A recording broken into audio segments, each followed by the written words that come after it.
இங்கிலாந்துக்கு எதிராக நடந்து முடிஞ்ச 4வது டெஸ்ட் கிரிக்கெட் தொடரில் இந்தியா 5 விக்கெட் வித்தியாசத்தில் வின் பண்ணாங்க.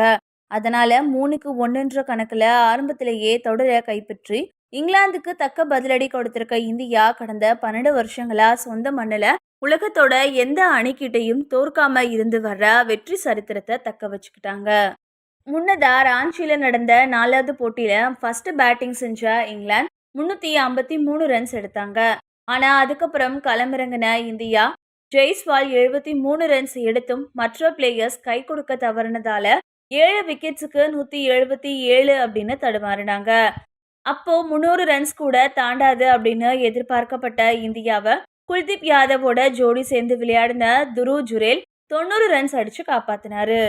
அதனால 307 ரன்ஸ் அடிச்ச இந்தியா இரண்டாவது இன்னிங்ஸ்ல பந்து வீச்சுல சிறப்பா செயல்பட்டு இங்கிலாந்தை 143 ரன்ஸுக்கு சுருட்டினாங்க.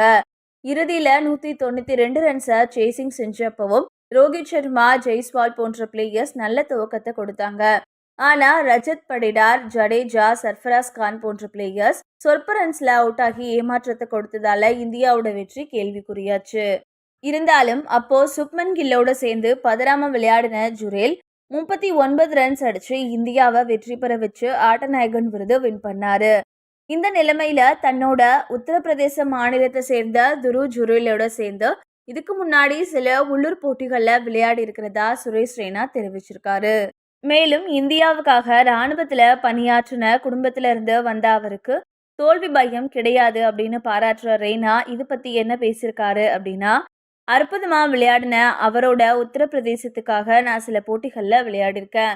ஃபர்ஸ்ட் சர்ஃபராஸ், அதுக்கப்புறமா ஜுரேல்னு 2 பிளேயர்ஸுக்கும் வாய்ப்பு கொடுத்த ரோஹித் சர்மாவுக்கு ஸ்பெஷலான பாராட்டு கொடுக்கணும். டெஸ்ட் கிரிக்கெட்டுக்கு குறிப்பா சுழலுக்கு சாதகமான மைதானத்துல அடுத்தடுத்து அரை சதம் அடிக்கிறது ஈஸி கிடையாது. ஜுரேல் விக்கெட் கீப்பிங் எனக்கு ரொம்பவே பிடிக்கும். அதுக்காக அவர் கடுமையா உழைச்சிருக்காரு. இராணுவ குடும்பத்தில இருந்து அவர் வந்திருக்காரு.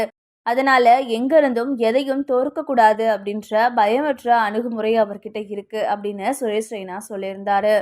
முன்னதா 4வது போட்டியில அரை சதம் அடிச்சதும் அத 1999 கார்கில் போர்ல வெற்றி கண்ட இந்திய ராணுவத்துல பணியாற்றி ஓய்வு பெற்ற தன்னோட தந்தைக்கு துருவ் ஜுரேல் சல்யூட் அடிச்சு கொண்டாடி அர்ப்பணிச்சாரு.